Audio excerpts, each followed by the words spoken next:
Hey everyone, welcome back to my channel.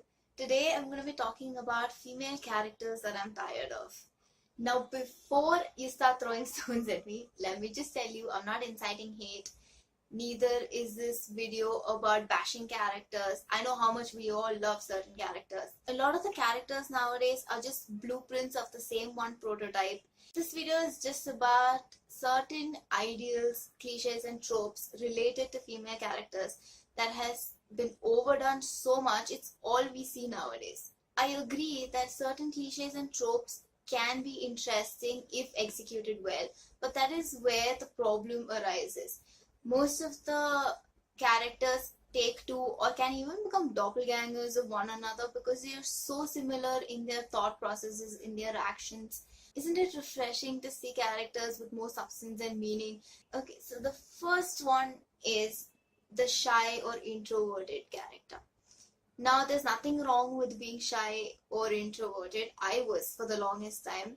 But what I'm trying to say is, if you have a protagonist who is held back, who's quiet, and not really very confident of herself, then please don't introduce a male character who's essential for her transformation. Give her some credit for becoming more confident and having a higher self-esteem. Let's not have a shy character who needs to depend on either a male character or anybody else in the novel to become a better version of herself. The second type of characters are the jealous alpha female type characters who get threatened by other females. Somehow through pop culture and other representations, it has become this sort of commonality to show women who hate each other, who are jealous of each other, who do each other harm for the sake of achieving something. Especially in YA novels, they are the characters who are popular kids at school. We don't need to show them as being each other's competition. So they each have their own personalities, they each have their own traits, and yet we're not pitting two women against each other just so that one of their stories stands out more. Now, the third type of character is the female character who is essentially the best friend and therefore the counselor. The protagonist turns to this best friend for everything, for advice, for gossip sessions, which is fine. But more often than not, these best friend female characters, in thrillers especially, are either the ones who get killed off. In contemporary fiction novels, they end up being just that, a counselor who occasionally comes in to help the protagonist out. Wouldn't it be nice to give them some substance, a dimension to their story as well that we can enjoy?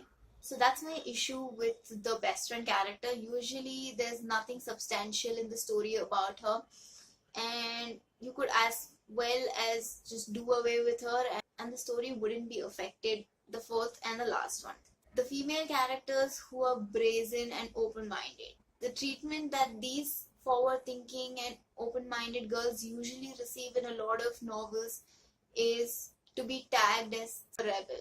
Just because the character doesn't agree with certain norms that are set in place doesn't make them a bad person. At least if we show these kind of women receiving such backlash and such negativity, maybe over the course of the novel that could be rectified so as to send across a message that these women are different but they deserve to live a happy life too.